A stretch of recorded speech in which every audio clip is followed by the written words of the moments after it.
introducing my players. First up, I have Tazarath, played by. Played by Cerulean. And Tazarath is, as always, an evil paladin. And now he's also a sorcerer. Marvelous. Followed by Snake and the Fixer-Upper, played by. Ryanaga Snake is a Yuan-Ti sorcerer of the Draconic origin. And Fixer Upper is a half orc war priest. Wonderful. And then we have Tristan, played by. Will, and Tristan is a kobold divination wizard. And last but not least, we have Melrath, played by. Starmy827, Hold on. and Melrath is a Dwarven Eldritch Knight. Okay. So I'm going to recap, even though Chris is gone, and I'll probably have to do it yet a second time. So, I'm flipping through here. The last thing that we were doing was murdering a beholder, which took a good chunk of the session. Um, and in fact, there was a little bit of story stuff that I had pushed off onto next time. So last time, you guys made it to the Vast Oblivium, which is the lair of Karazakar the Eye Tyrant. When you made it there, you met Shidrak, who is Karkazar's archmage, and he was pretty brutally slaughtered by Starmie. Um, didn't even get a chance to do any of the horrible, horrible things he had in mind for you. And it was great because he put up a globe of invulnerability, which did not live up to its name when Eric tore him to shreds. Um, and so you ended up fighting Karzakar, and I think that your experience in fighting beholders really served you well, because it actually made matters pretty difficult for the beholder. So um, you managed to kill the beholder. You found his treasure stash, and I know that I dispensed all of the items that were in it, because there was a long list, and we went through all that stuff. It included like 15,000 gold pieces, 1,300 platinum pieces, 10 assorted gems, a gem of seeing, a necklace of adaptation, and a robe of eyes. So where we left off was that there's a list of freed slaves, and I'm going to read through the numbers. He has had a veritable settlement, attending to all of his different needs, preparing food, organizing things, doing Lord knows what. This list includes 21 Shield Dwarf commoners, 17 human commoners, 11 Moon Elf commoners, 8 female drow and 1 male drow, 5 deep gnomes, 23 goblins, and 15 orogs. Um, so, as far as the slaves go, they're kind of sort of hanging around it. They're actually not quite sure what to do. Um, Mostly because for a lot of these creatures, if someone in the Underdark kills their slave master, they generally sort of consider themselves slave of the next person, because that's generally how it works. Um, but you guys are adventurers, so it could kind of go either way. And so they're kind of waiting to see if you have questions or if you're going to assert that you own them now.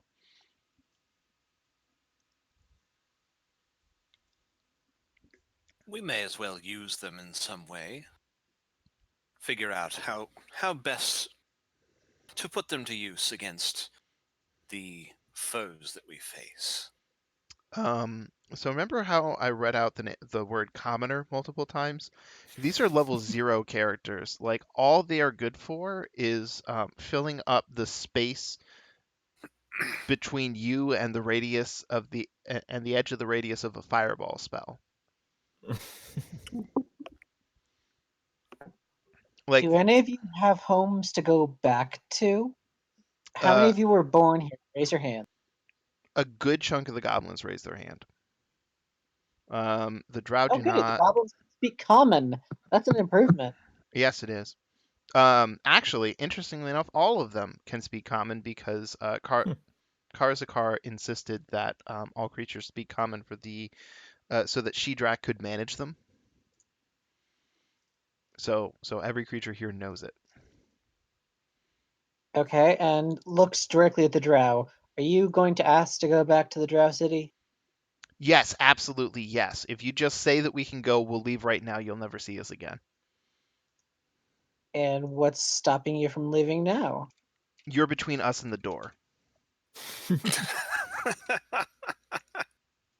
So, we're eventually going to be making a visit. We expect your help. They all look at each other. Help how? I mean, does it matter? Well, if your plan is to have me assassinate the Archmage of Menzoberranzan, then yes, it matters, because I can't do that. Well, no, uh, no. No, but the So, whole city, the huh? whole city has been, well, not just the whole city, but a good chunk of the Underdark has been invaded by demon lords and other abyssal forces.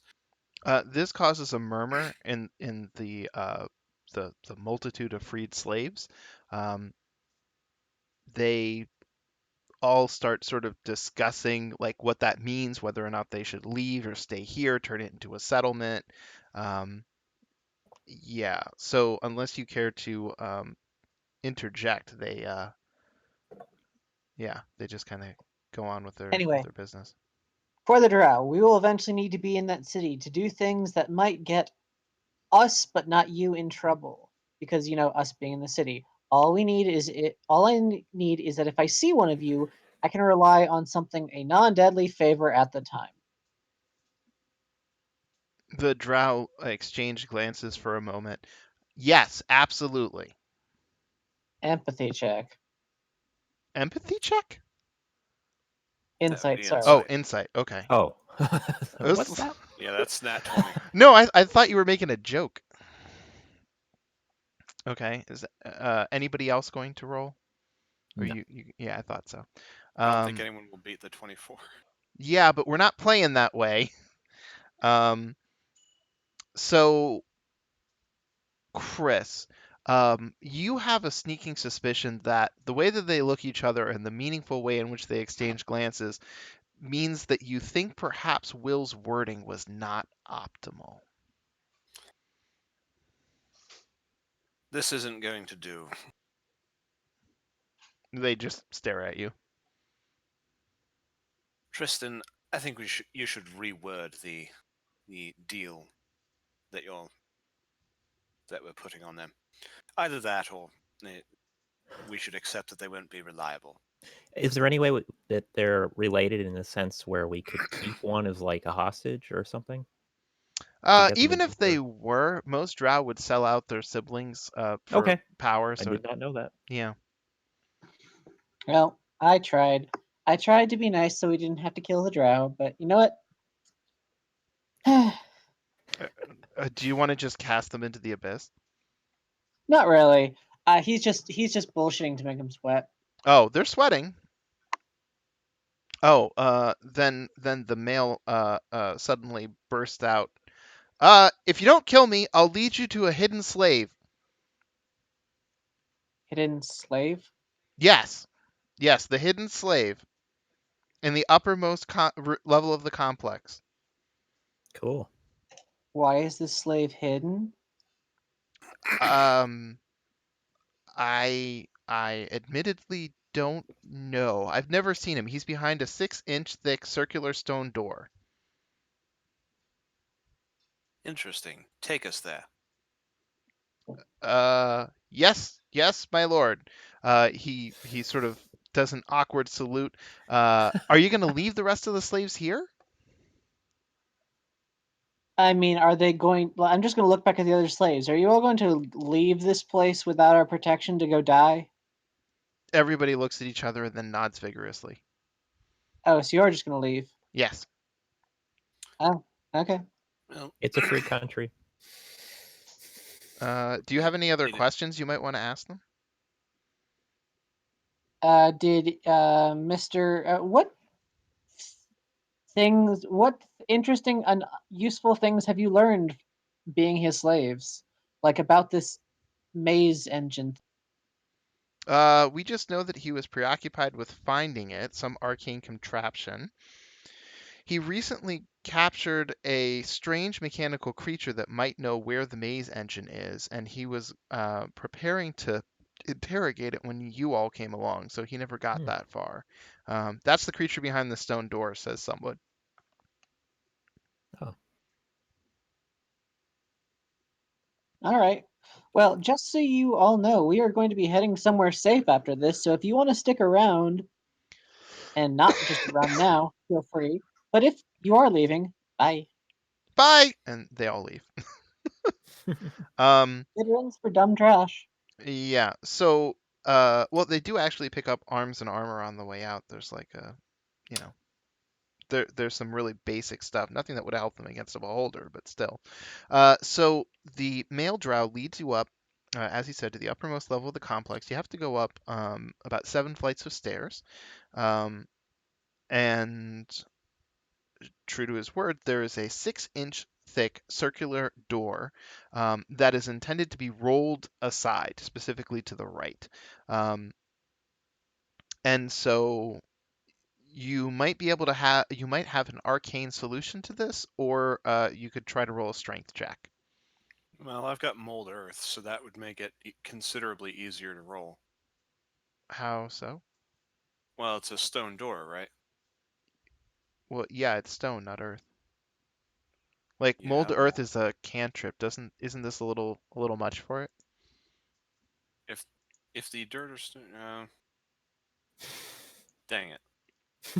Now, if you had stone shape, then I'd be with you. Just make a door in it and you're done. So, but it's Fair the enough. fact that it's a cantrip that makes me pause.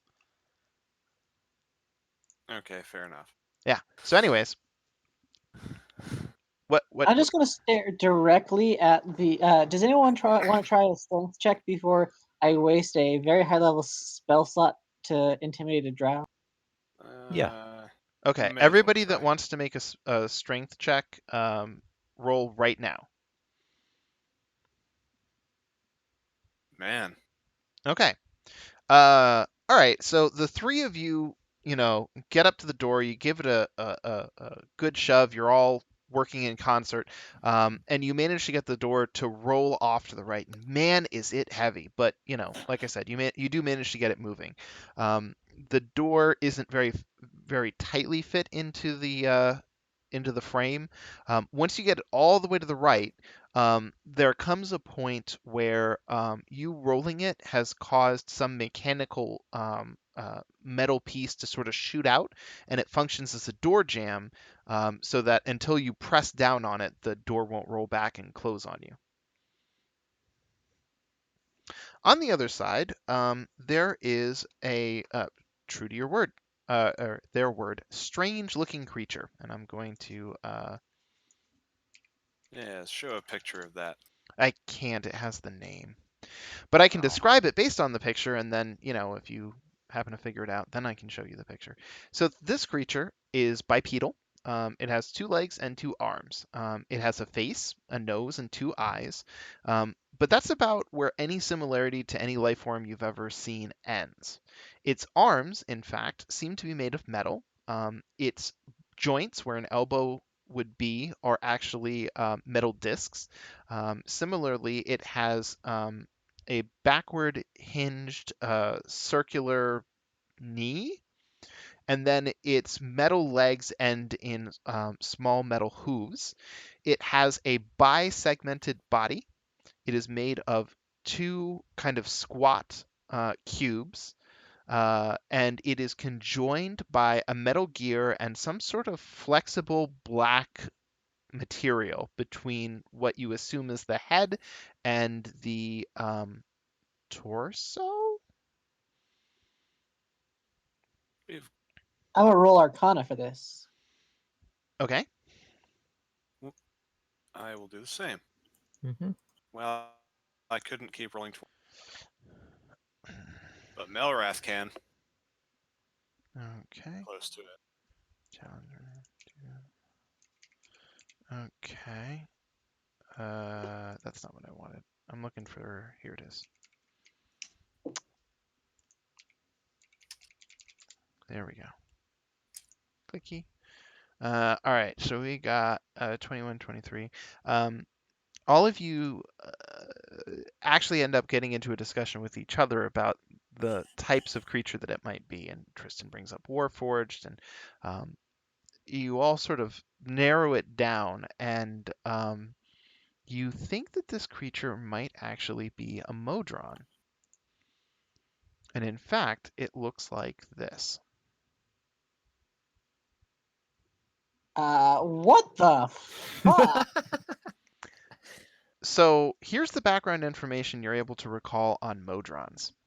First of all, this creature is specifically a duodrone. A duodrone supervises group units of monodrones and can perform up to 2 tasks at a time. Modrons are beings of absolute law that adhere to a hive-like hierarchy. They inhabit the plane of Mechanus and tend its eternally revolving gears. Their existence is a clockwork routine of perfect order. I'm going to pull up the PHP for just a second. I'm going to go to reference manual because I know where in the book it is. All right, planes of existence. I'm going to drop this into the chat. This is the planes of existence that came up from before. If you look, actually, does it cover it here? There it is, Mechanus on the left. Yes. So every single combination of alignments has a outer plane associated with it. And if you look at the very top, it shows them arranged in a very specific format. And Mechanus is on the far left. It's lawful neutral, which means that for them, lawfulness is the absolute height of what they believe in. So, anyways, under the direction of their leader Primus, Modrons increase the order of the entire multiverse in accordance with laws beyond the comprehension of mortal minds. Their own minds are networked into a hierarchical pyramid in which each Modron receives commands from its superiors and delegates orders to underlings. A Modron carries out commands with total obedience, utmost efficiency, and an absence of morality or ego. Modrons have no sense of self beyond what is necessary to fulfill their duties, and they exist as a unified collective divided by ranks, yet they always refer to themselves collectively. To a Modron, there is no concept of I, only we or us. And perhaps most importantly of all... there is also... that didn't really describe it. When the gears of Mechanus complete 17 cycles, which occurs once every 289 years, Primus sends a vast army of Modrons across the outer planes, ostensibly on a reconnaissance mission. The march is long and dangerous, and only a small number of Modrons return to Mechanus. And then, when they do, the entire process starts over again, and those 289 years are spent building up Modrons for the Great Modron March. Now, one of the other things that tends to happen as a part of the Great Modron March is, depending on where you go through the outer planes, there are actually portals all the way back to the Prime Material Plane or the Elemental Planes. So Modrons tend to get spread all across the multiverse, and every once in a while they'll end up on the Prime Material Plane, and sometimes they'll march through a settlement and slaughter anyone that tries to stop them, and they can be a problem. So yeah. So anyways, the other important detail that you managed to recall about this is that Modrons speak their own language. God damn it. Well, let's hope this thing speaks common. Or something. It speaks its own language. Actually, for the purposes of this, it normally might not matter that Kyle was specifically absent, but because he has telepathy and can speak with any intelligent creature, I'm just going to have him sort of transfer along whatever the creature is saying or thinking, and vice versa. So if you want to talk to it, just go ahead. Yeah, I did not prepare that spell. Thank you, Alex. Hello, Mr. Duodron. Greetings, it says with a series of whirs and clicks. What brings you here other than being kidnapped? We are part of the Great March. We were separated. Then we were lost. Then we were captured. Then we started freaking the fuck out. Then you found us. He Well, we're smiles. here to release you for a favor. He continues to smile expectantly. However, as he's talking, he kind of like glances over everyone, and while he's directly responding to inquiries from Tristan, he starts looking very lovingly at Tazarath. What? I'm sorry. What are you looking at? We are looking at the leader. He smiles. What? What? The. Yes, in fact, you are.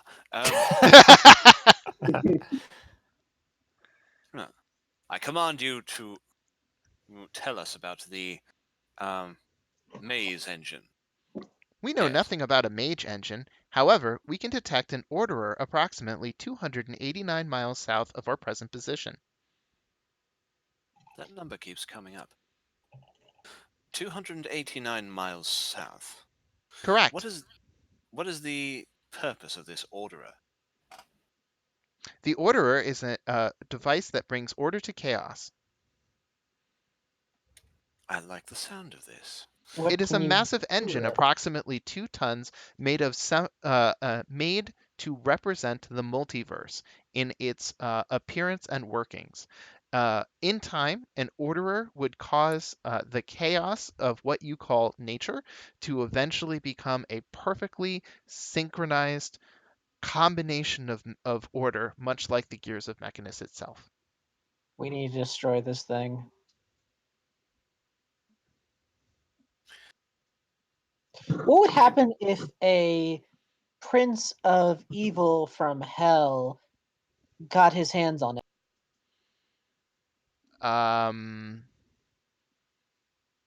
Redefine query?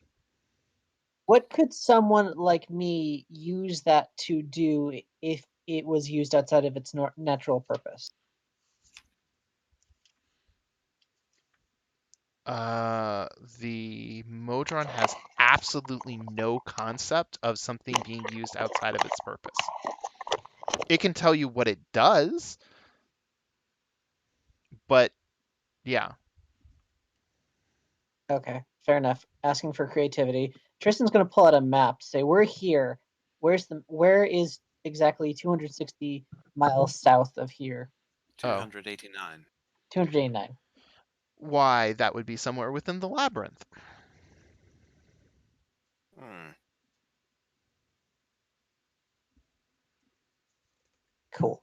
Do you happen to know the most efficient way there? I do not. I can simply sense its proximity in relation to me.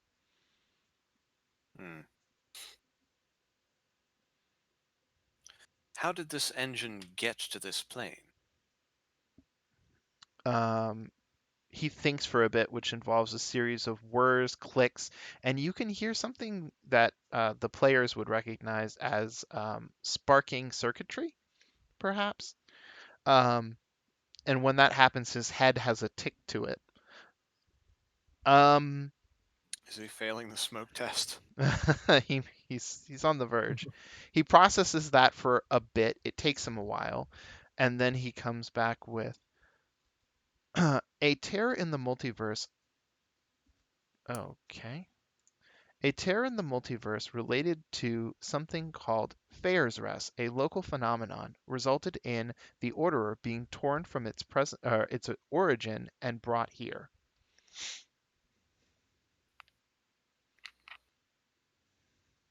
Hmm. This seems consistent with what we've seen of how the various demon lords made it to this plane.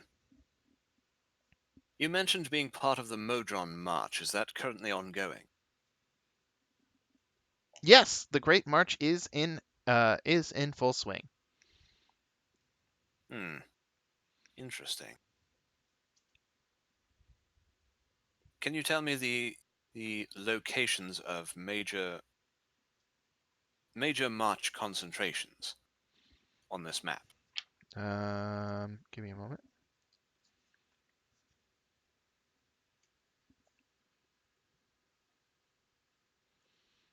He buzzes for a moment. He concentrates on the map. I have relayed with the Orderer.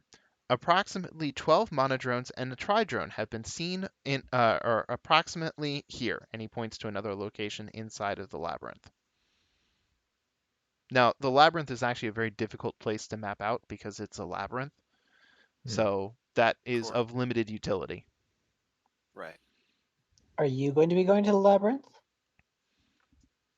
Well, so the thing about this particular duo drone is that now that you guys have been talking to it for a bit, you have become aware a little bit more of its physiology, and it's actually taken quite a beating. It would be, in game terms, said to have maybe 1 or 2 hit points. Now, it doesn't have a ton of hit points to begin with, but it's still in pretty bad shape, so its ability to make that kind of a journey is limited. In that case, I've got lay on hands. I'll use 10 points of it on this thing. Okay. Get rid of that. All right, 10 points will do just fine. The creature looks completely healthy. Has your functionality returned to normal? Yes, I am operating at peak efficiency, except for zzz, zzz, zzz. Is he going mad? He doesn't seem to be able to say.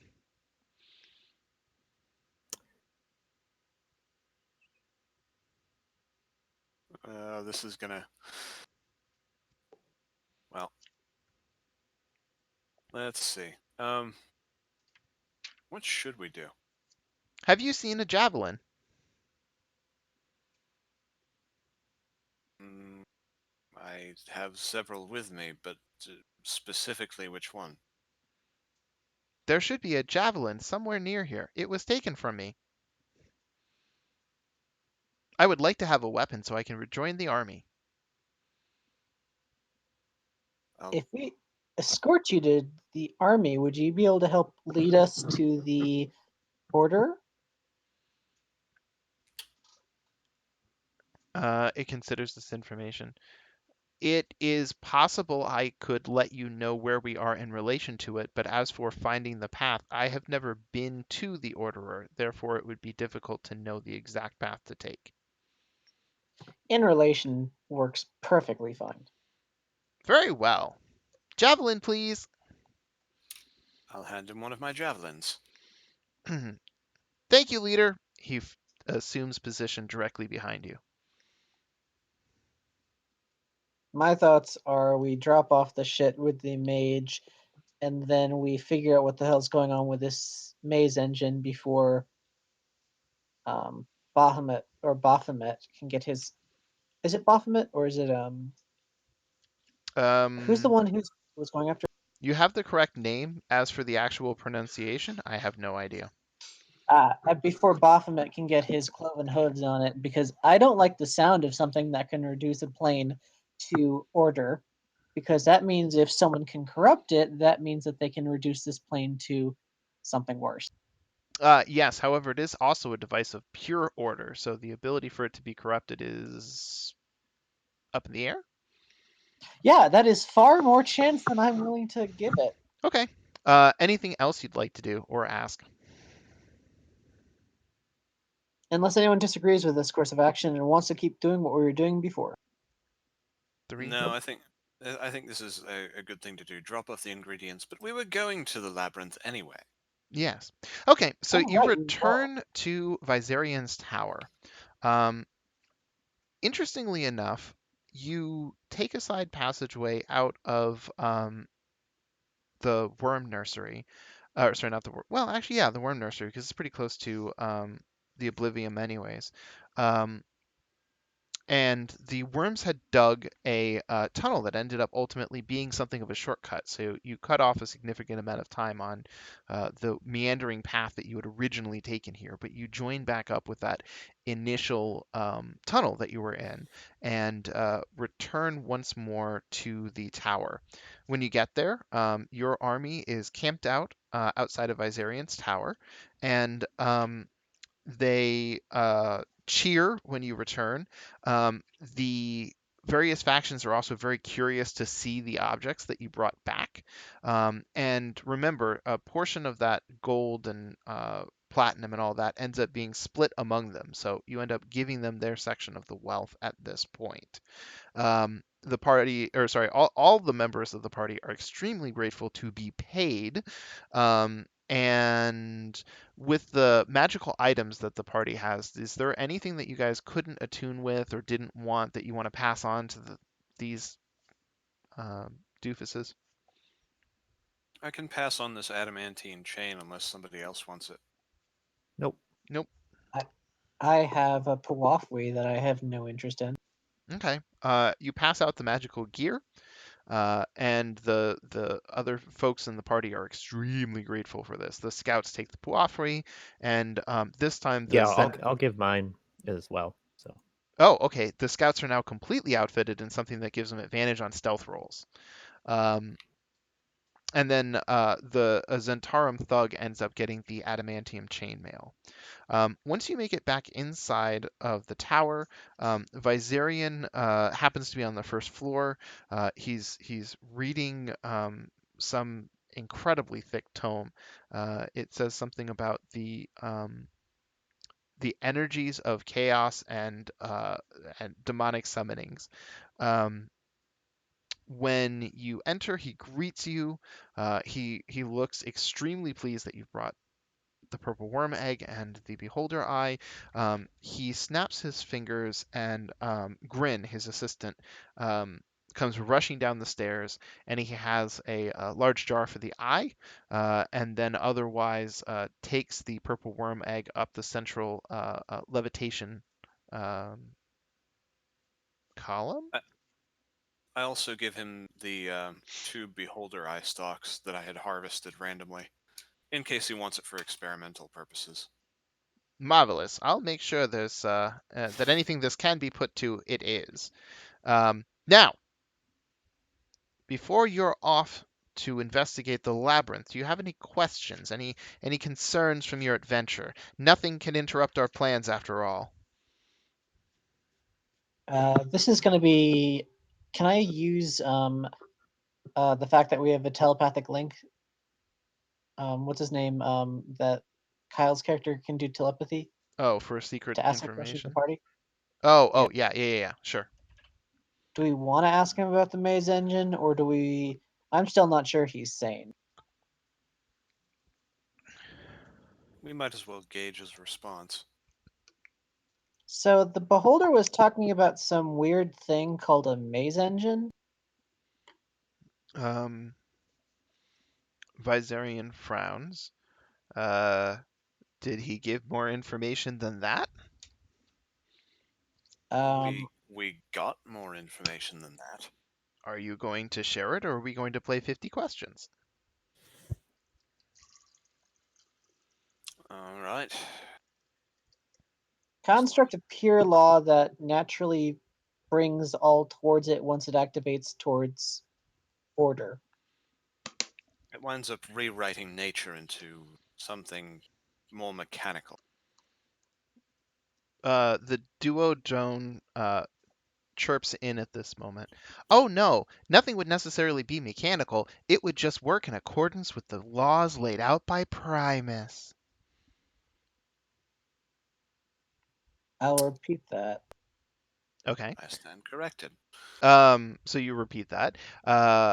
And he said, looks very puzzled at the Modron behind you, but seems more or less okay with it since it isn't murdering anything or marching through his home. Fascinating. I take it that that's something from Mechanus? The Yes. Yep. Yeah, the Modron So- nods vigorously. Apparently, it dropped into this plane more or less by accident, the same way a lot of the demon lords did due to Fezra's interference. Hmm. That is absolutely fascinating. I never thought that an Orderer would be the equivalent of a Demon Lord for the purposes of summoning demons. He must have royally fucked up. If he's still alive, I can't wait to rub this in his goddamn face. Marvelous. Well, it doesn't really have anything to do with this, so, whatever. We have bigger fish to fry. Well, it's in the same area that we're going to be visiting anyway. It's in the labyrinth. So, keeping it out of the demon lord's hands might be well worth it. Oh yeah, I forgot about that. Baphomet wants it for some reason. Well, Baphomet, he considers that for a moment. Well, Baphomet is the demon lord of Minotaurs. So I believe he actually has an innate ability to tread any maze that he enters without ever getting lost. He just inherently knows. So, if we went into the labyrinth, the entire thing would be his lair. Quite potentially, yes, depending on if he's been able to exert enough influence. But well, I suppose you'll find out when you get there. There'll be signs everywhere. Wonderful. No, seriously, it's wonderful. I'm sort of looking forward to this. Oh, well, all right then. Off with you, thou. He waves his hand. Okay. Now, before you go, there's two things that, well, actually, there's not two things. There's, I'm sorry, I need that list again. I had it just in front of me.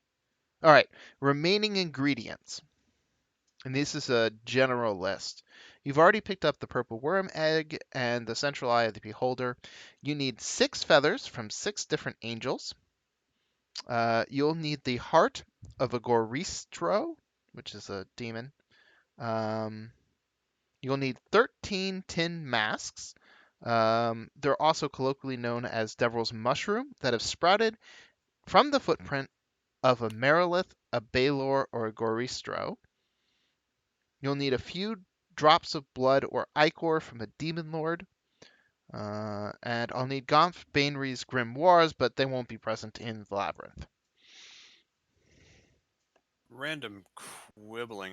Don't Mariliths have like a snake tail? Yes, they do. Wondering how that would be a footprint then. They don't have feet, so that's the best they can do. In fact, it would be easier to collect from a Merilith trail because they have no feet, so therefore they would just leave a line of mushrooms growing in their wake. Yes, but I'm lawyering you just to be a jerk. I know, and I'm not going for it. Oh. Yeah. So, anyways, those are the ingredients. Anything that you can find there, bring back. If you can get more of it in that location, you won't have to travel anywhere else. So be efficient. And then he claps his hands, and you are teleported some distance. You find yourselves in a cave. There are 6 exits out of here. Most of them lead off, and you take a moment to get your bearings, to the east. There's about 3 passageways leading off to the west. This area seems to have been a abandoned mine of some sort. There's actually a couple of mine tracks. There's 2 carts. One of them is overturned. One of them is on the mine tracks. The mine tracks themselves have been kind of torn up, and you can see that there are some bloody demonic symbols on the wall.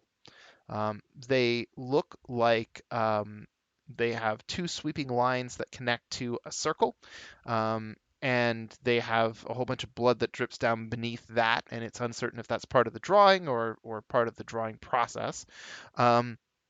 There are also several bodies strewn around. All of them are missing their heads, but oh good, you found their heads. They're on a pike. I'm going to roll religion on the symbol. Yeah, same. Anyone else rolling religion? Yes. Yep.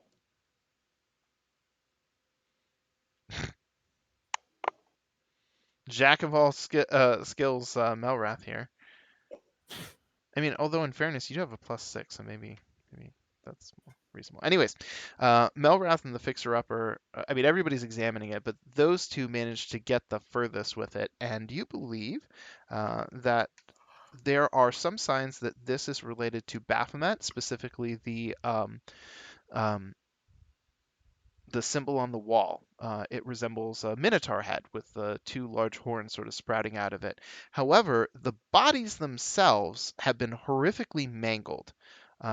And generally, minotaurs will either cut things neatly using their great axes, or they will brutally tear them in half. And these particular bodies have been crushed, and most importantly, their hearts have been eaten out of their chest. You can see that there are teeth marks around the heart cavities on the bones that once formed a rib cage. And looking at that, one of the things that's very important to note, and I'm sorry, I was riffing as I was flipping through. There it is. And I just want to double check one more thing. I think it was here. Yes. Yenogu is known for having hyenas that appear in his wake, and if those hyenas eat the creatures that he fells, specifically their hearts, they transform into gnolls. That is where gnolls came from.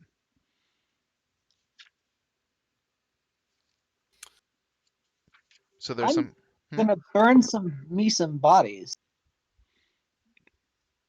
Why?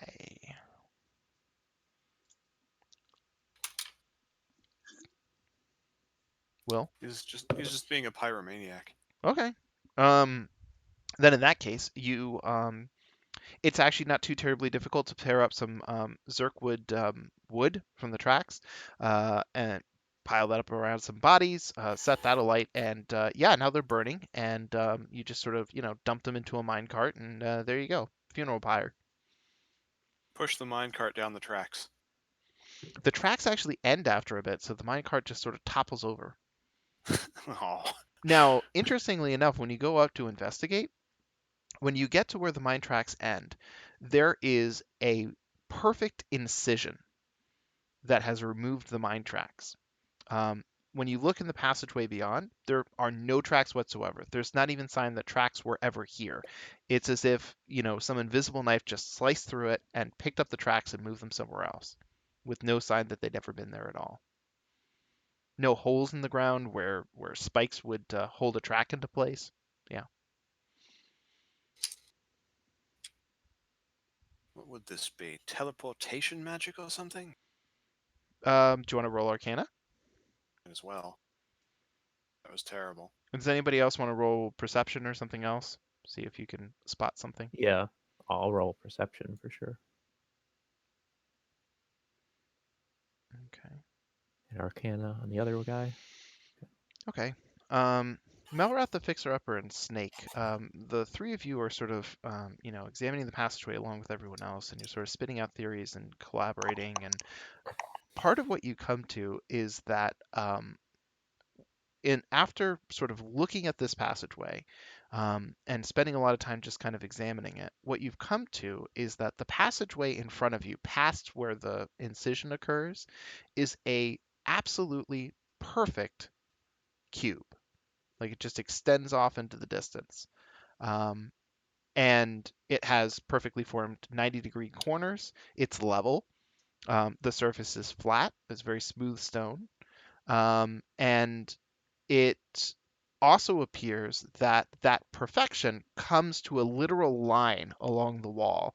And so everything out behind you into the passageway that you appeared in is more rough stone. Nothing's been worked. The passageway itself is actually circular, and then it just becomes a perfect cube and goes deeper into the maze. Now, the only thing that isn't perfect about the entire experience, and in fact what threw you off from noticing in the first place, is that there's this horrible line on the ground. And based on the smell, color, and approximate composition, you would kind of figure that someone took the intestines from a humanoid, grabbed one end of it, and just walked off without really caring what happened behind them.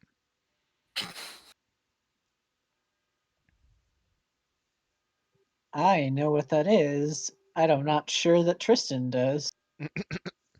So, yeah, yeah. Now, there are other passageways into the labyrinth. This is one of three, so, you can pick a passageway and go down it. I don't want to go down the gelatinous cube path. Thank you very much. That is actually not what I was referring to, Oh, really? really. I think this might be a function of the maze engine. It Let's could check out be. the other two passageways and decide which one is the least terrifying. Okay. So this is the central passageway. There's a passageway to the right and to the left. You go to the right. The right passageway is also a cube beyond a certain point. There's a very distinct line. However, there are no signs that anything has necessarily been down this way. When you go down to the passageway that would have been to your left, the third one, there are a number of markings along the wall having to do with minotaurs. And there are also, it looks like somebody threw a bunch of skulls down this passageway and then stomped them all in. So there's like lots of bone chips all over the place and teeth.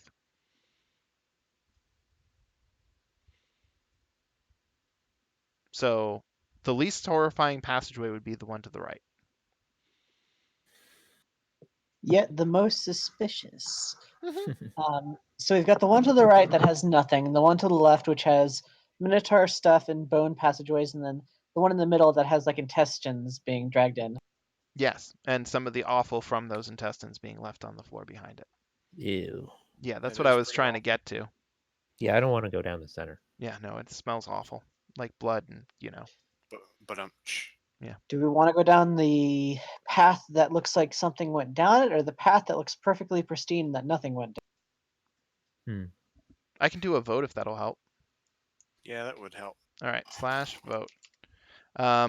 Check mark for rightmost passageway, X mark for any, I don't know, leftmost passageway. Which one is rightmost? Rightmost is the clean one. And rightmost was check. Yes. Oh, okay. I'll be the deciding vote for this. You end up going down the rightmost passageway.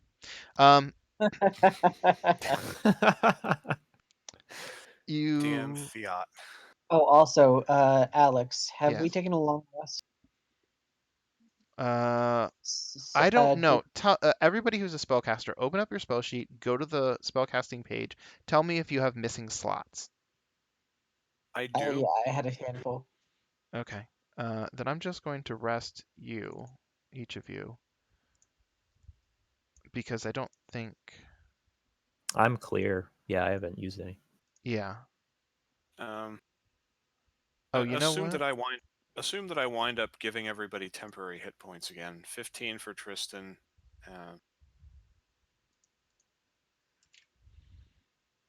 Yeah. Okay. And Tazarath, how many would you get? Oh no, wait. You 0. can give them to everybody else. Okay.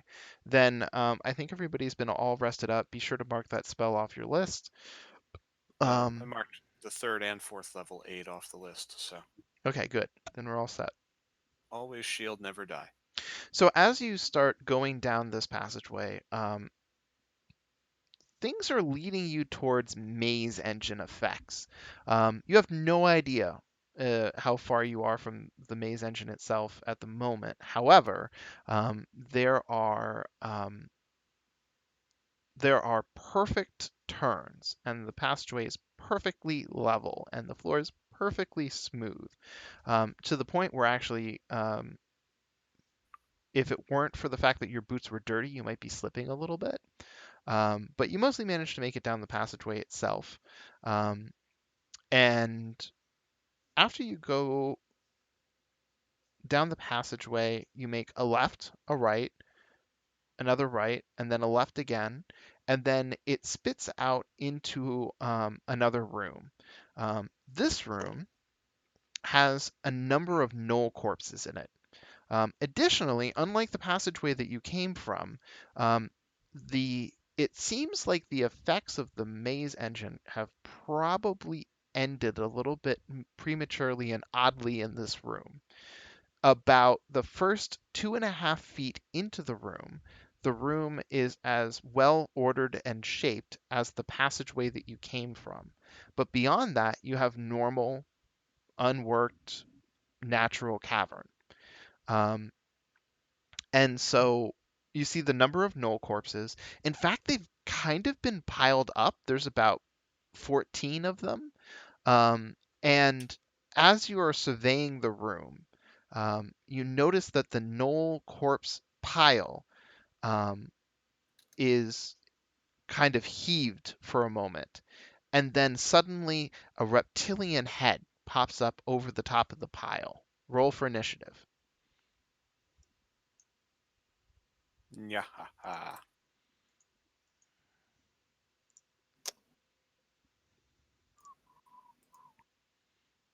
Ugh. You guys, as always, are coming in through the south. There's nothing that series of rocks in the center is going to be the knoll pile. This rock right here doesn't count as difficult terrain, and then most of the rest of the features are going to be approximately fine. So let me also go ahead I'm and quickly rolling 2d20s for my portent. Just so you're okay. Wait a minute. I think no, I don't think I did leave it out.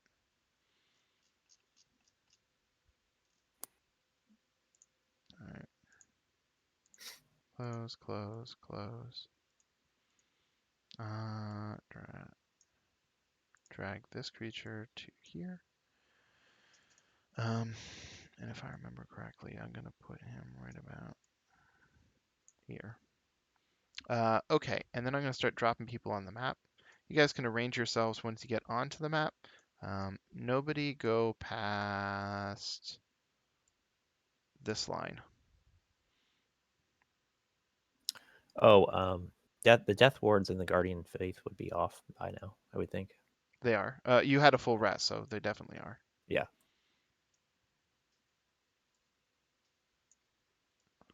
Put him there for the sake of that. Other than the features that I sort of specifically pointed out, these stones that aren't part of the center piece, the rest of the room shape is going to be pretty much accurate. So, treat natural cavern walls as cavern walls.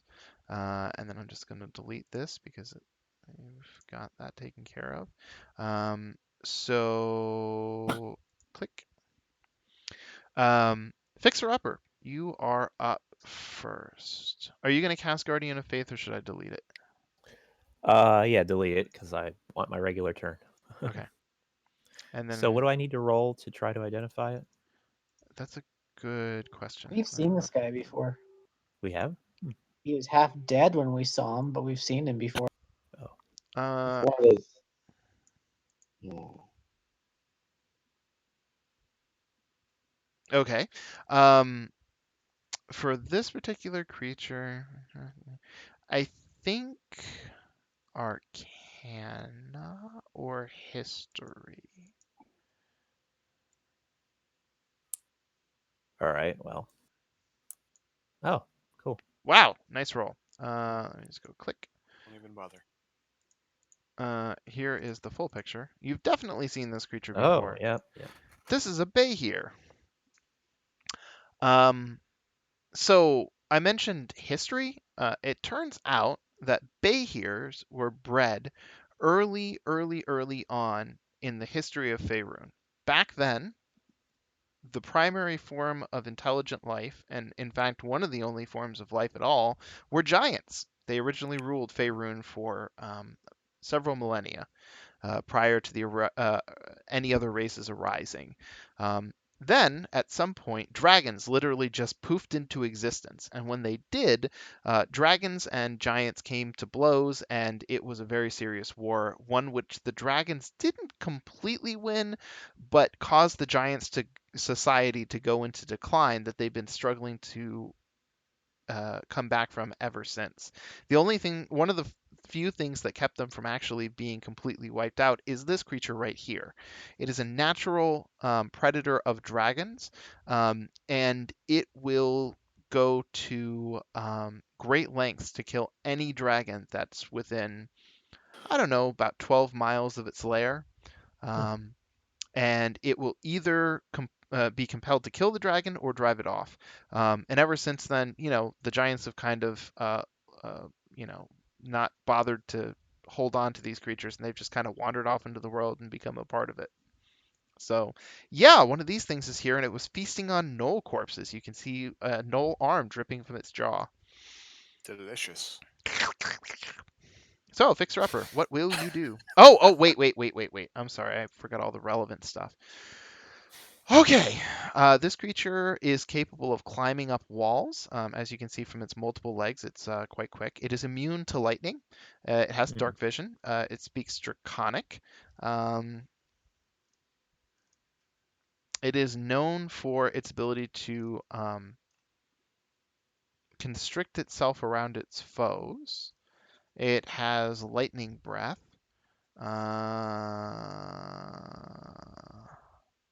It can swallow creatures whole, and that's a problem, as you would expect. So, Yes. yeah. I'm not going to rush up towards it. Not that I can reach it anyway. So I'm going to create a spiritual weapon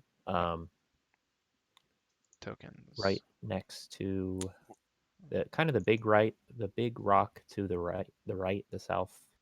Hold right on a part second. there. I'm gonna pop it on the field, and you can handle it Okay. from there. All right. All right. So like that. Okay. Yeah. Right there. All right. What were its immunities? Lightning. Lightning. Tazrath, you're up next, by the way, if you hadn't seen. Yep. So first thing I will try to hit it with the spiritual weapon. Okay. Woo! Okay, it hits. Oh. And guess I will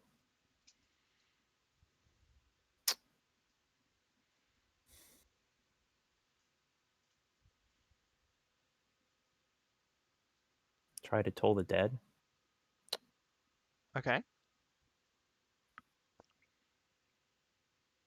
And what's I'm not familiar with this spell. I just picked it up. What's the 1d8 versus 1d12 thing? If the creature has taken damage, you use a d12. Okay. All right. I knew that I needed to damage it first, but okay. Yeah.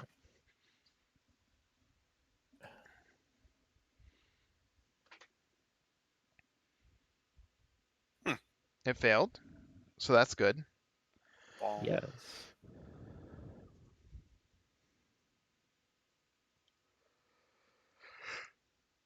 You learned it has a +2 to its wisdom at max.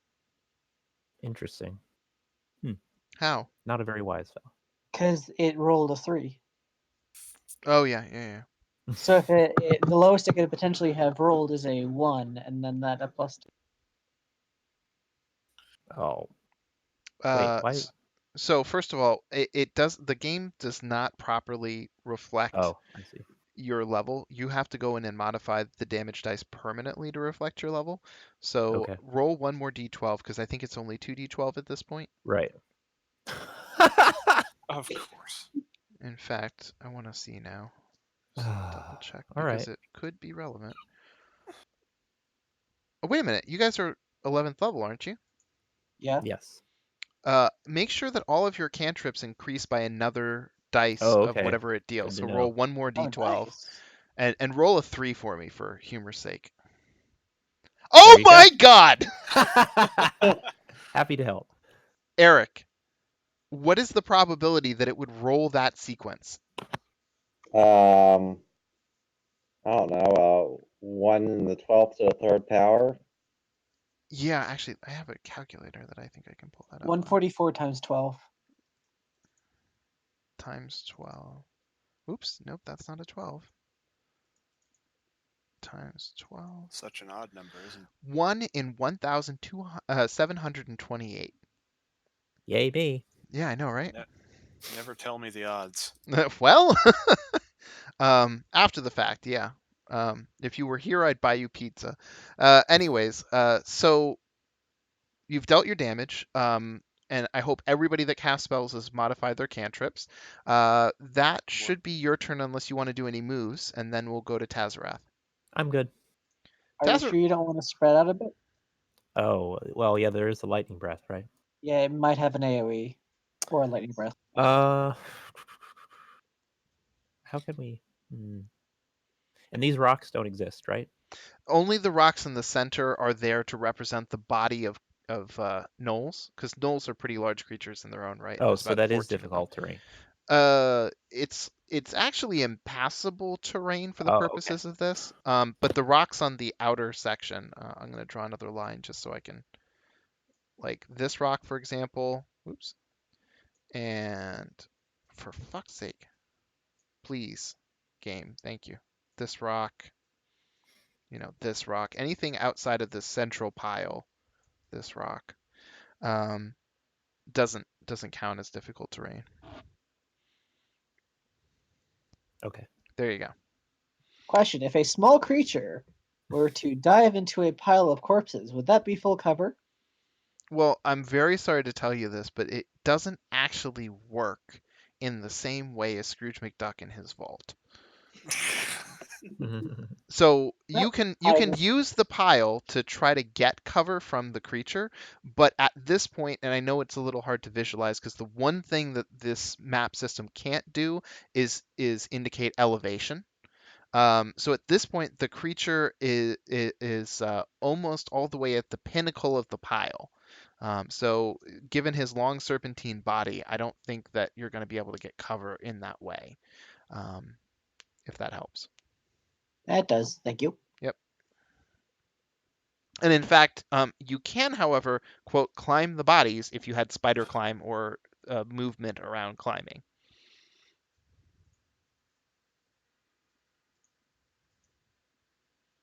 Tazarath, you are up. Oh, it is my turn. Yes. What am I gonna do? What am I going to do?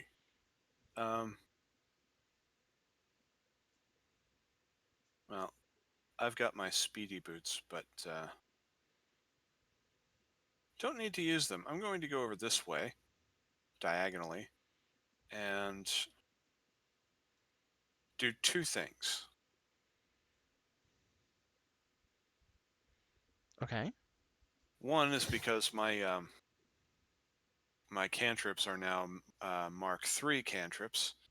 It is time to firebolt the thing. Didn't work.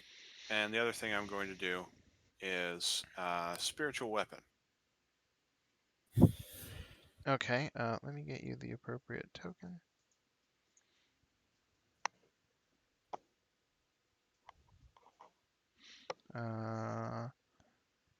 Congratulations, your spiritual weapon is an apprentice wizard. Oh, wait, no. Way better. I've got a way better thing. It's a babu now. Congrats. My monkey deals full damage. Wait a minute, what? Oh, wow. Huh. Nice job. I can leave tokens on the map. Okay. All right. Everyone, please enjoy these cranium rats. Cool. So your spiritual weapon impacts the bay here. Feel free to reposition it wherever you would like. So far the creature has taken only force damage. Tazarath, you've done your move. You've done your both of your actions. So next up is Melrath.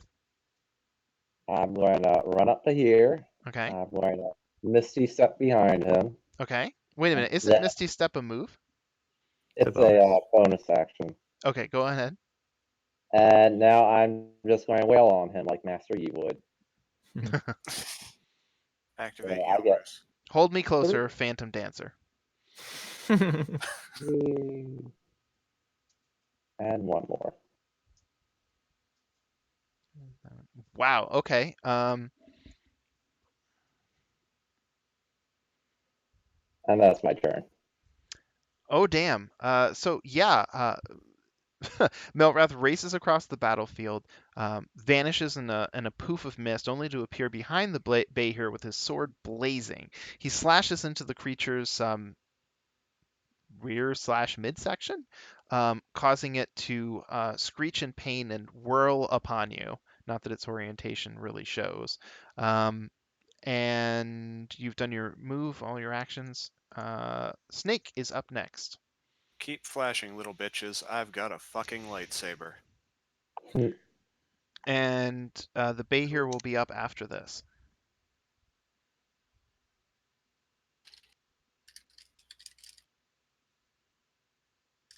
Snake? Mm-hmm. Oh, okay.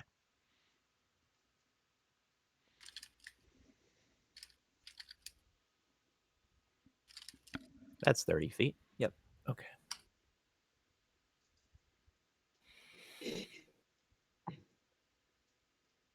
Yes, it was.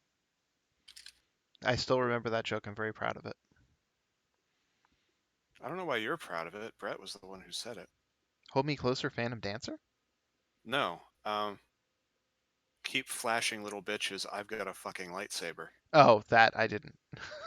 That is a good one, though. Okay, so you have rolled Blight against the Behir, and it fails.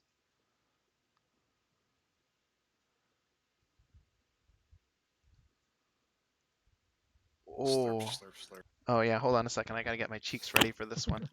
That's why I cast it. Snake does the fluid motions necessary to invoke blight upon the Behir, and he reaches out and drains the vital essence from the creature as a series of slurping sounds, traces across the battlefield. It appears to be heavily dehydrated and takes pretty serious damage, like one round of Eric attacks serious. And now it is the Behir's turn. Let's see here. This is. Bay here. Let's see here. Hey, here, I hardly know here. There we go.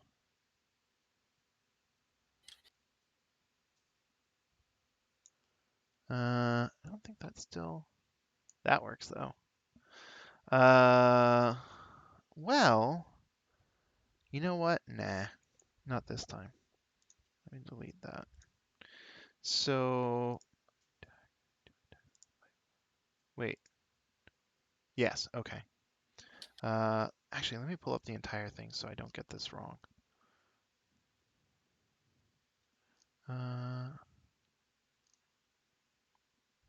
Okay, I see how that works. All right, I've got everything set. Okay, first things first. The Behir lashes out with its bite in an attempt to snack on Melrath, but he misses. And then Melrath was pretty proud of himself until he realizes that the miss was in fact a feint. The creature's tail reaches out and lashes around him, resulting in Melrath being grappled, which also includes restrained. And then he takes 27 points of damage. Wait, why are you partially immune to slashing damage? Temp hit points. Ah, okay. Yeah, 17 Full wish points you'll of never die. bludgeoning damage, I think, is actually. Yeah. Why does it say type slashing? That's strange.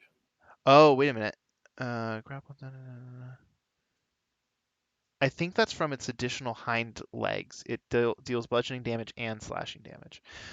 Anyway, so yeah, so the creature wraps around Melrath, and he is pretty damn secured. And if I remember correctly, where's my conditions? Conditions and restrained. Eric's speed becomes 0. He can't benefit from any bonus to his speed. Attack rolls against the creature have advantage, and the creature's attack rolls have disadvantage, and you have disadvantage on dexterity saving throws. And then grappled, speed becomes 0. Okay, condition also ends. If an effect removes the grappled creature. Oh. Yeah, so if you can Misty Step, you can get away from the grappling, but otherwise you would have to use like a strength check. Okay. Also, your your Misty Step will require you to move more than 10 feet, like here, for example, because the creature has a range of 10 feet. Okay. Okay, so that is the Behir's turn. Next up is the Shield Guardian. Okay, Shield Guardian is going to move. Well, use a dash action and just move up next to the. Whoops. Sorry. Oh, you can't go up that. That's the front of the pile. You actually have to go around. It is okay, however, to overlap with like one of the like the spiritual weapon on the side, Chris's spiritual weapon. So, like in other words, you had the closest square that you could get to that's adjacent. Yeah, is one up. Yep, that is 60 feet. Okay. Okay. Yep. Then next up is Tristan, and then we go back to the top of the round with Fixer Upper. Tristan's going to move here. Then Tristan is going to cast one of his new spells. Ooh. Which one, I wonder? One second, sorry. Mhm.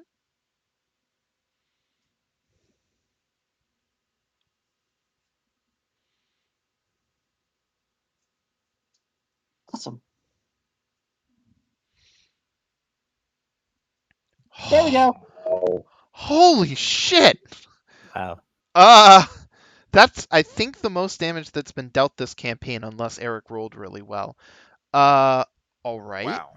So Tristan gets into position, takes very careful aim because, of course, he does not want to miss this particular blow, and he unleashes a pinprick of green light, and it impacts the Behir on the back, and ends up turning to ash, a huge section of its body.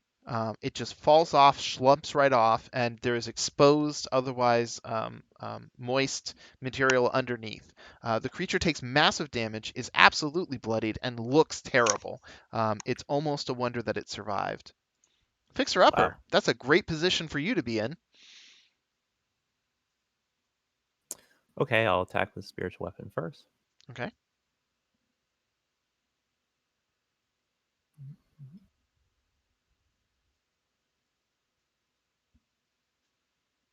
Oof. Okay. Nicely done. With a huge section of the creature's, significant scaly armor missing, you actually hit its internal organs, doing a significant amount of damage. All right. So all this is impassable? For players, yes, unless you have climb. Oh, okay. That's unfortunate.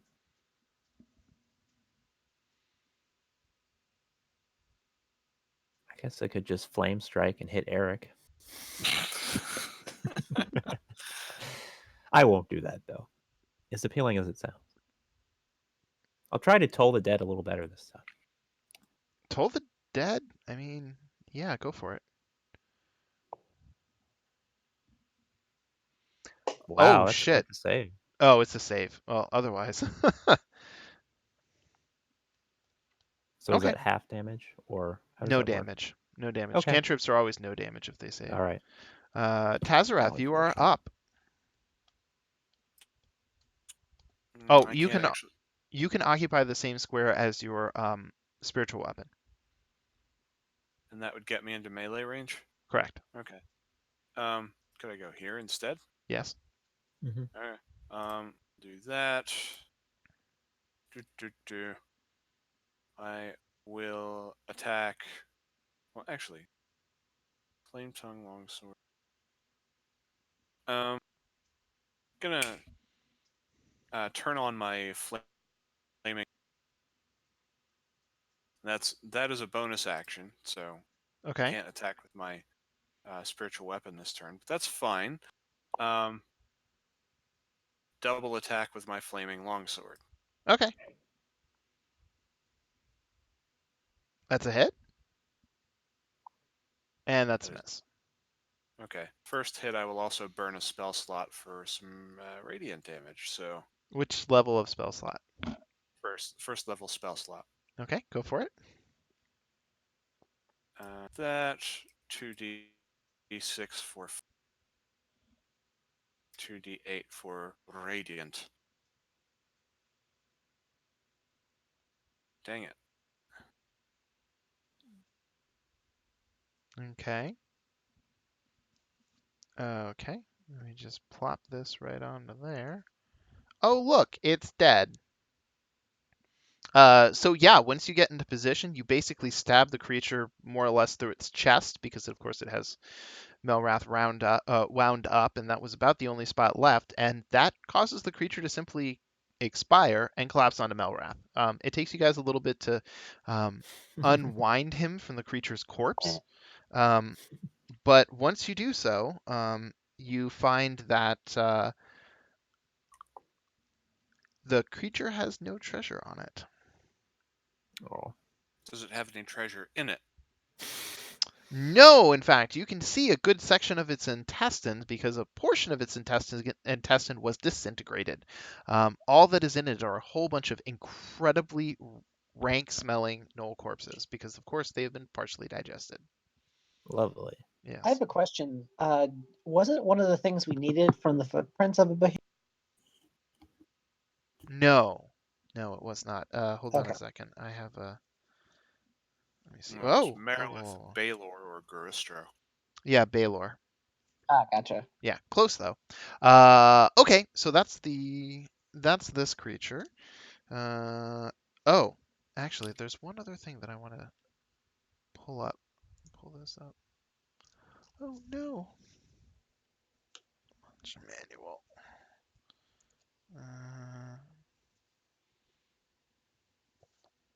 Holders, which means it's the page before. Ah, rats. I missed the opportunity. I'll have to do it for the other group. Oh well. Next. Well, Melrath, have a cure wounds. Thanks. sense magic on the corpses. They carrying anything interesting? No, but you're also welcome to rifle through them because, of course, it's blocked by like an inch of wood. So you would basically be searching the top level of corpses. If you wanna sort through the pile and see if you can find anything worthwhile, you're more than welcome to do that. Why not? Okay. Spoils of victory. Actually, this is a point where the Shield Guardian comes in quite handy because as a large creature, it kind of has the leverage to just sort of shuffle out the bodies, and it kind of sorts the pile, and it actually ends up making stacks of gnolls as it goes through and sort of tries to see if it can find anything of particular use.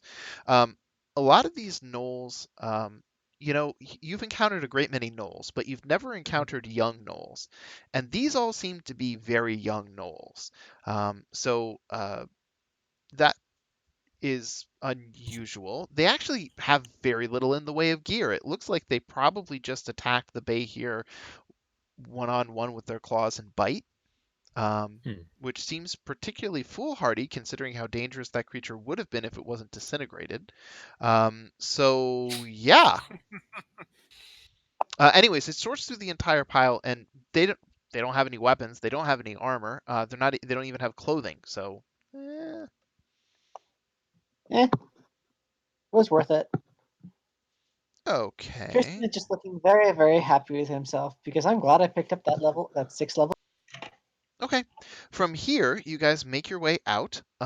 You follow a natural path along for a ways. There is a section of that path that is about 8 feet long that seems to have been ordered, and then it returns to natural stone. And it kind of wends its way through the rest of this, making twists, turns, small changes in elevation up and down. And you come to a point where there's a much smaller cavern. It's only 15 feet in radius, and in it there is another one of those mechanical Modron creatures wandering around. When you come into the room, it has actually, what is the thing that it has? I need to look up the thing just for description purposes, and maybe you'll try to kill it. Death, maybe? I don't know. What? It has death. Okay. Here we go. Ah, it's holding a dagger and it has a javelin slung over its back.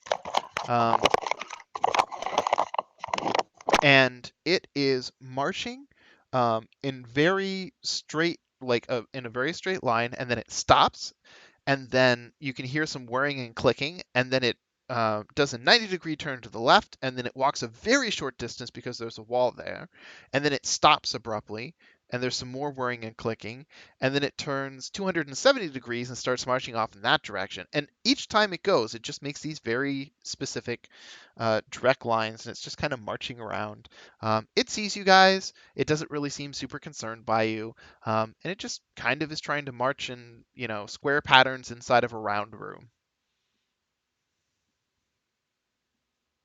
I turn to our um, duo Modron whatever guy and say, is this thing functioning correctly?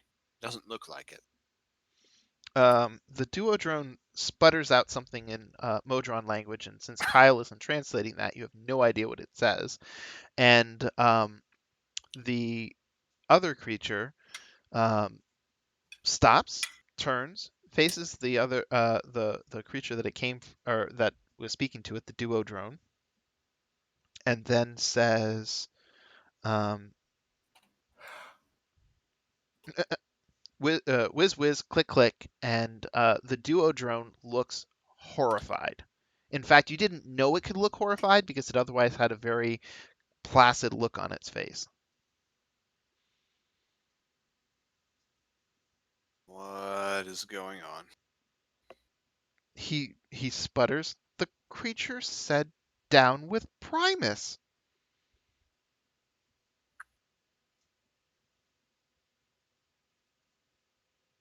Blink. So something corrupted it? You wouldn't be able to necessarily tell, but based on his behavior, he seems to feel this is unusual, so Welcome to the Underdark, honey. This happens a lot. Bad command or file name. do you guys want to make any attempt to speak to it on your own? Hello there, Monodrome. How are you? Kyle acts as a way between, and you get a combination of very simple thoughts repeated very quickly. We are on the march. There's about a pause of a second and a half. Down with Primus. We are on the march. Down with Primus. We are on, and it just repeats. I'm wondering if I should Greater Restoration it. I you don't want- even know if do you that want would to- work. I don't Do you know if it'll work waste either. on that? I don't know. I mean, it's worked in the past some, so. Do you want to roll a wisdom check? Oh, I can do that. Okay, I'll do that. It occurs to you that you actually have a creature present that might be able to tell you if that's even worth your time.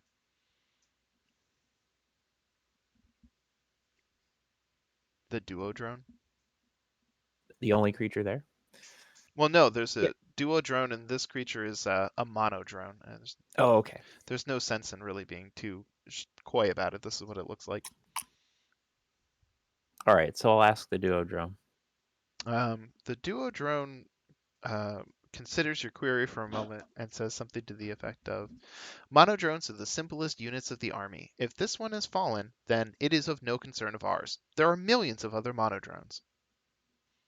Okay. Fair enough. I'll just smash it. Oh, you're going to end its life? Very tempted to do so. You can. There's literally nothing stopping you. Well, my sword is still on fire. I might as well. Okay. So roll me roll a d20, add your, well, here, hold on a second. I'm going to put him here. And can you drop him on the combat tracker, the attack roll? Oh, no, that's Oh. sufficient. Don't worry about it. You hit. Roll your damage. That. Uh-huh. Dang it. I keep trying to drop it on there. It doesn't work right. It's dead. Okay. Yeah, so Tazrath pulls out his flaming sword and ends the creature in the process of saying, "We are on the march," and then it's just sliced in half. It has almost no armor. That stuff on it is basically bronze. So yeah, it just is sliced in half. And as soon as it is sliced in half, the entire thing disintegrates, turns into a pile of ash right in front of you, which is not what you were expecting.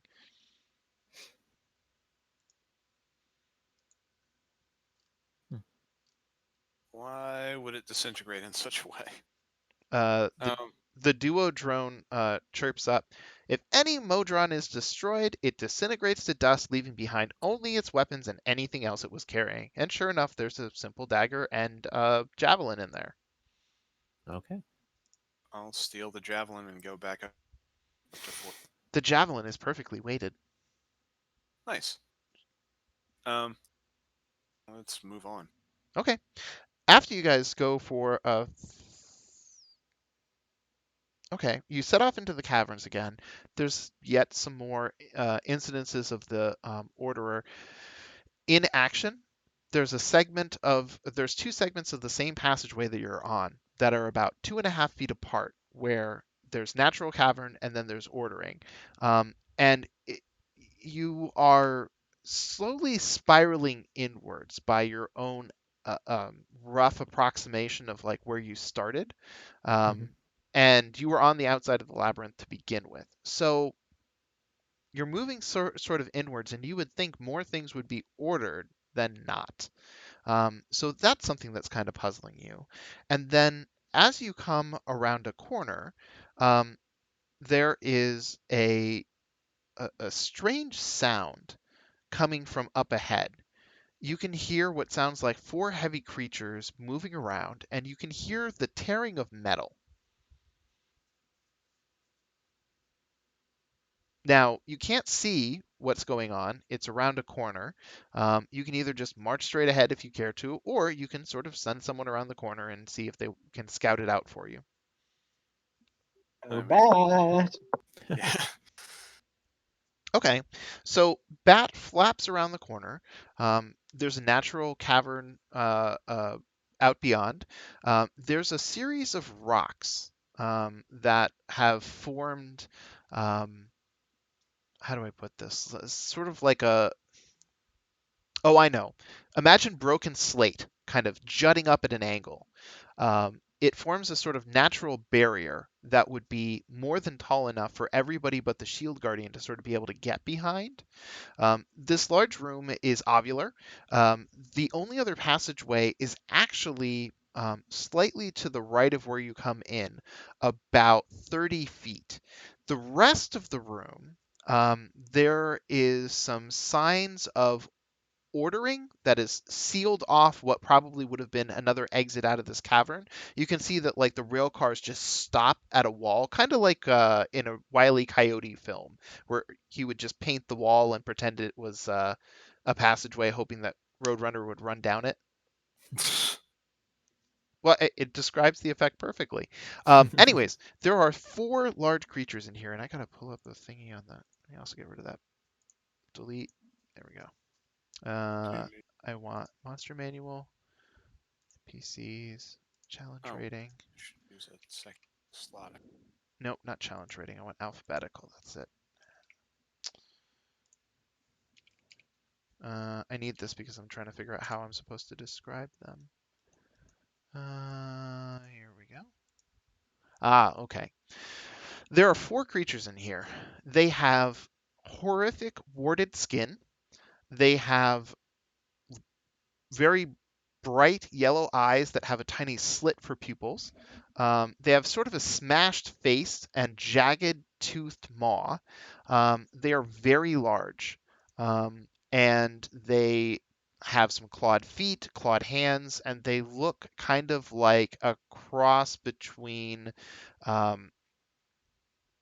toothed bullfrogs and a horrific horny toad, except bipedal, and juiced to all hell.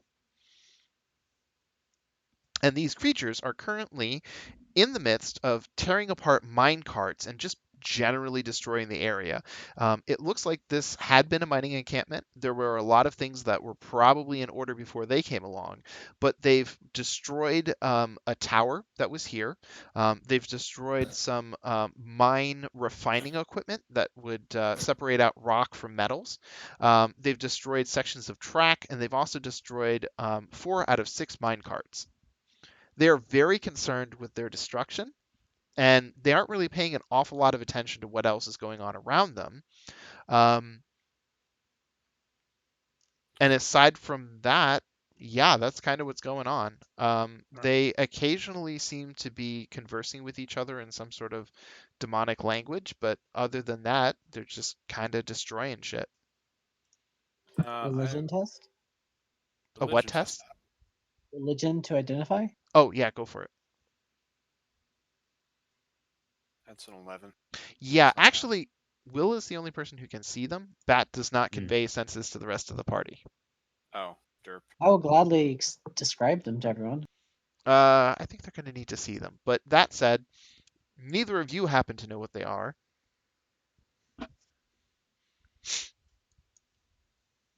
So, anyways, it would be possible to sneak through if you were so inclined, or you could just slaughter them, assuming you're capable. But you also have no sense of exactly how dangerous these creatures are. Can someone else take a peek and let me know what they are and how dangerous?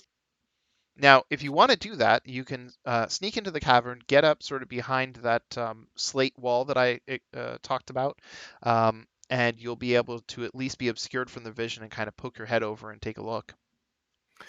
Yeah, I guess Snake could do that. Okay. I will not require a stealth roll of Snake. Oh, cool. Yeah.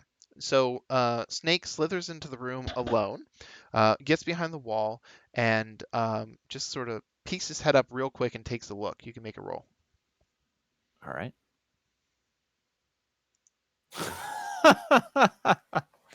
I guess Fixer Upper needs to make a roll since he's the cleric, right? So he's going to try to Sneak in as head well. over there. Yeah. When he gets there, Snake turns to him. We've got to leave. There are 4 demon lords here. He rolled a 1.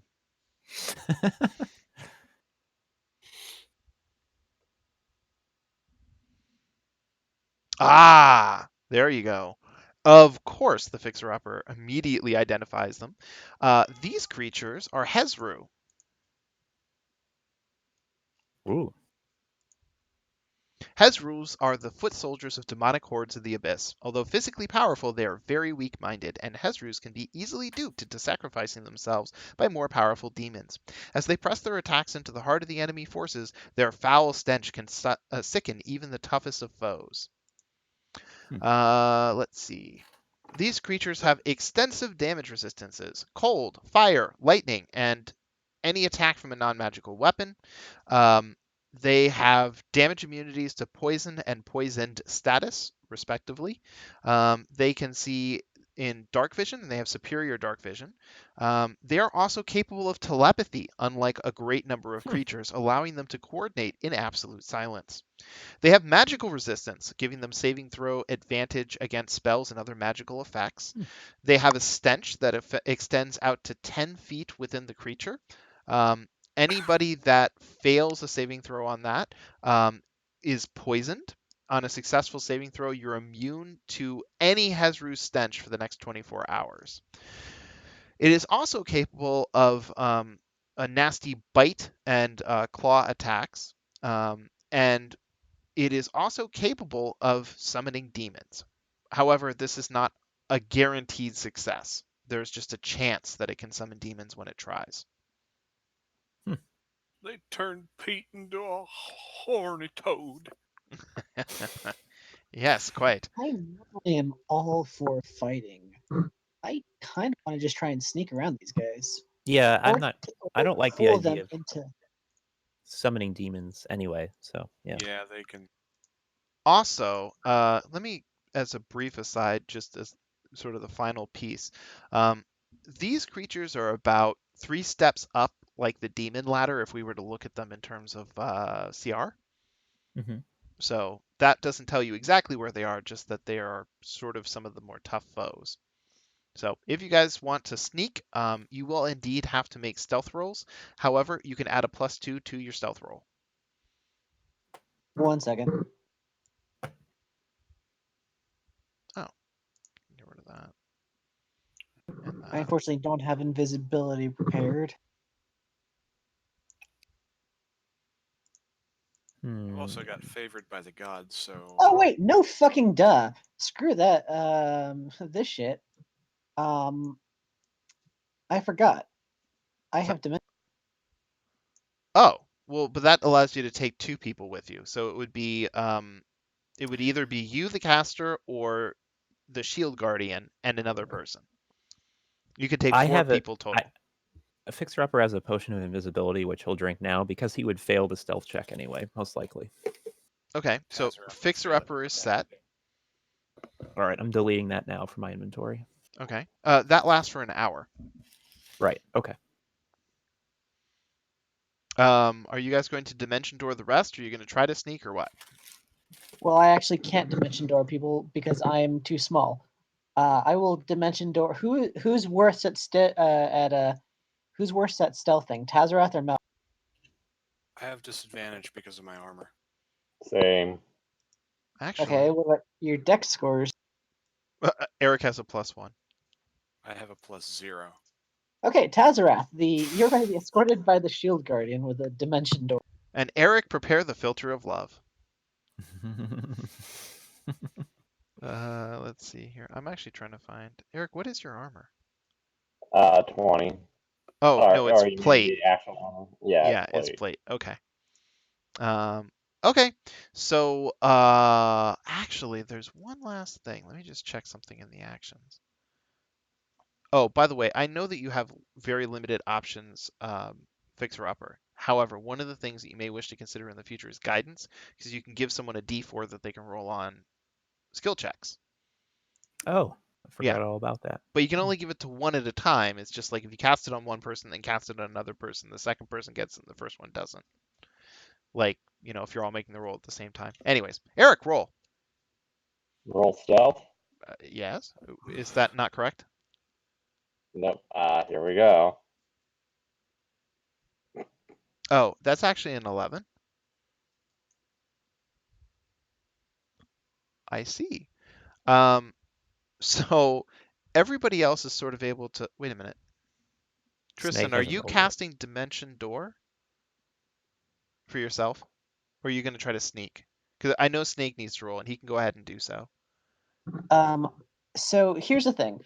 I can bring one really willing creature of my size or smaller. I would bring Melrath, but I do believe kobolds are small. They Or are, they're and medium. Melrath is medium. Yep. So yeah, I'm dimension door myself. Okay, so you're going to take the spell slot. Ah, wait a minute. Whose Puafui did you give away? Was it Fixer Uppers?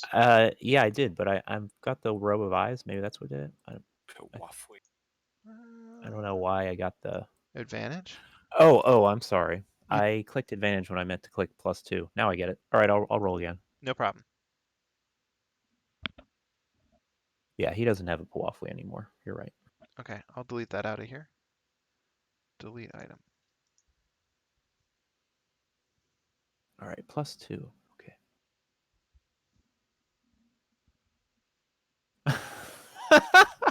Fortunately for then. you, I've actually already rolled the number and you're still fine. Wow. So here's what ends up happening. Melrath and Snake are really the only two people that ultimately have to slip through here. And when you guys come through, wait a minute, hold on one second. Hey Tristan, Yes. you can have your spell slot back if you take Dimension Door off of the um, Guardian, because he Uh-huh. has it on him, and you wouldn't have to use the spell slot. And then more importantly, you can always recast it on him later. Oh, right. Good point. So go ahead and erase that. And it looks like I took it off of here earlier, anyways. But I knew that was a spell on him, so we're fine. Yep. Okay. Anyways, so Snake and Melrath are sneaking into the room. Snake is going second because his long tail would otherwise obscure Melrath's ability to sneak through the room. And as you guys are going through, one of the Hezrus sort of lifts a minecart above its head and it turns to throw it. And you guys kind of freeze for a moment because you're not sure if he's going to turn and look directly at you. And then he turns and he lifts it over his head and then he looks up at it and then he tears it in half. And then at that moment, Snake kind of bumps into Melrath, but the sound of the cart being torn apart doesn't cause them to notice you. And then you both just flat out run out of the room. When you guys make it to the other side, you all listen in horror for a moment to see if the Hezrus had heard you guys scamper through. Nobody makes any moves. I rolled a 6. Uh, So, Thank God. It was so you guys continue marching down the passageway, and once you travel to a certain point, there is a very large cubicle room. This large cubicle room is about 45 feet up, and even on the upper walls, there are passageways that are well shaped, and this room is a perfect cube. There are passageways that apparently bisected the room at some point, and then for some reason no longer did so. Like there's no rails connecting the passageways. Um, and in this room, um, actually, as you guys are approaching, I just missed something. Fixer Upper is able to hear the sounds of marching feet off in the distance. And then continuing forward, you sort of investigate. And you've ended up on a shelf 15 feet up the wall. That's why I started to mention it. Sorry about that. And there was in the room below you, there are several passageways that lead out of here, but you can see a curious procession of creatures marches along the tunnel below your position. 12 of the creatures are identical. Each has a round body and spindly arms and legs, a pair of fluttering wings rising above its arms, and a single eye staring out over a wide, smiling mouth. At the column's head stands a creature that looks like an inverted pyramid held up by 6 legs. It scuttles very much like a crab, and on each side of its body, an eye is set above its mouth. Under the mouth is a single arm that grips a spear in its hand. So, Asking whatever, the little Duodrone. robot thing. What are those? Duodrone. my unit! He shouts cheerfully, and then he just marches over the edge. He falls the 15 feet.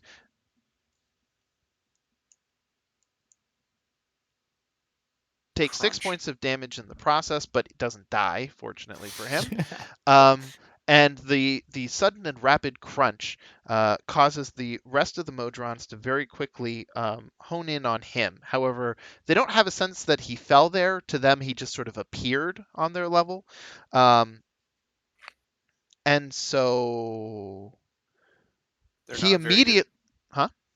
They're not very good at determining z-axis positions, like an old first-person shooter. Yes, very much like Doom.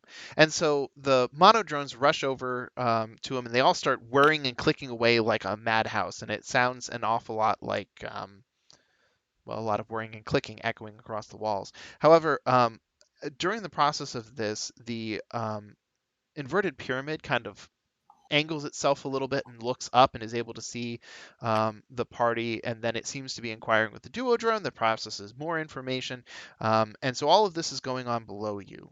What will you do? I'm going to try and think of a way that I can parlay the whole duo drone seeing me as its leader thing to my advantage. So you guys are going to try to descend down into there and I mean, we can talk over 15 feet. okay. Cool. So do you want Kyle to try to connect you guys and have a conversation? I think to the leader would probably be a good idea. Who is the leader? The one with the most faces, let's be completely honest. Okay. Um, actually, along those same lines, driver, monster manual, NPCs, alphabetical index.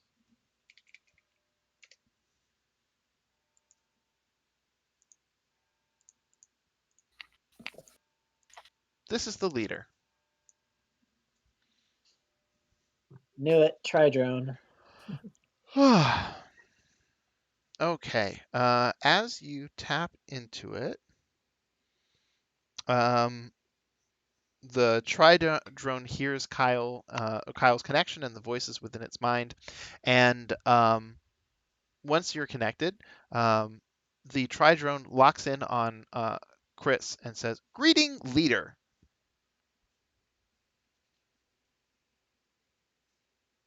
Sorry, you cut out there for a second. Greetings, leader. Hello, follower. What is your status? Every single Modron looks up at you and simultaneously says, "We are on the march."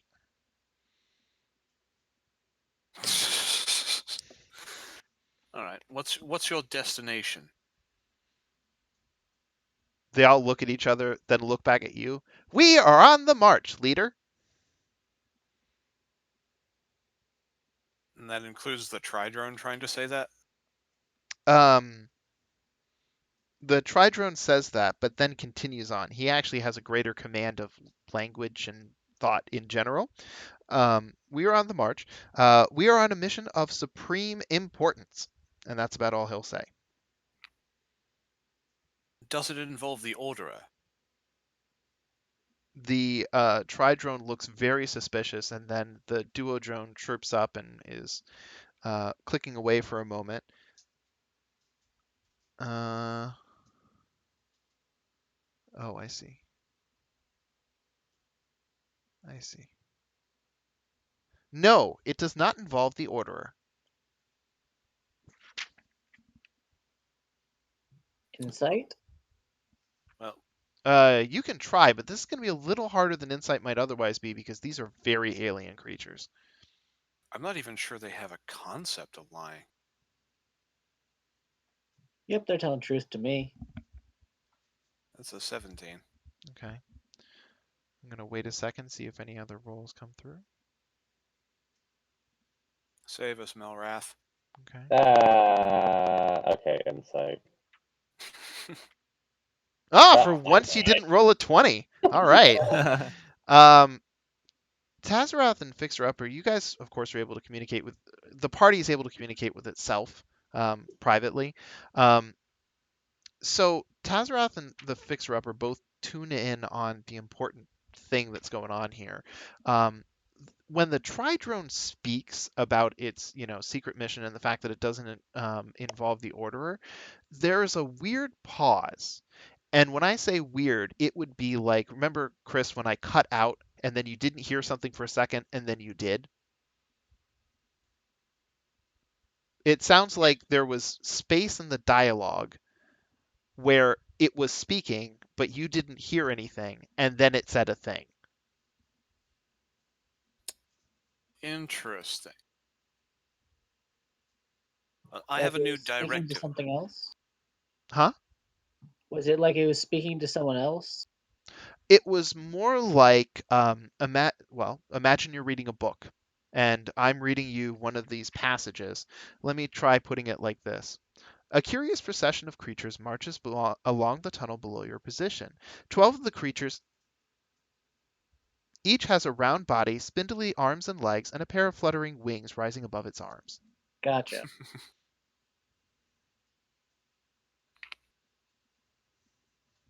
Did you omit something there? The tri-drone looks kind of nervous for a moment. Um, and one of the things that you observe that's actually quite interesting is because he's a pyramid, one side is facing the army. Two of the sides are facing away from the army, but only one of those sides is facing towards you and not the army. That face looks incredibly pensive. The one that isn't is facing the army just looks completely normal and placid. Well, regardless, I have a new task for you. It is short-term only. We must ensure that the Orderer does not wind up falling into the hands of the Demon Lords. Under absolutely no circumstances should you arrive within 100 yards of the Orderer. What would be the consequences if I did? The Orderer is malfunctioning. I could not predict the outcome of the Orderer, of your proximity to the Orderer. I could list off every possibility if you have time. No, only the top 5 probabilities. It processes for a moment. Given that the order is not functioning properly, I could not predict the 5 most likely outcomes, as each outcome is equal in probability to any other. Well, I guess it's not very orderly anymore. That is the problem. We would like to fix it. All three of, the two tri-drone faces that are facing towards you all look like they're suppressing an outright laugh. Good luck with that.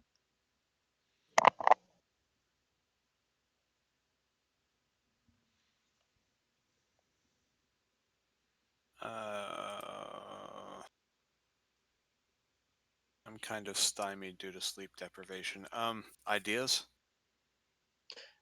Looking at the duodrone, which direction is it? The duodrone chirps up.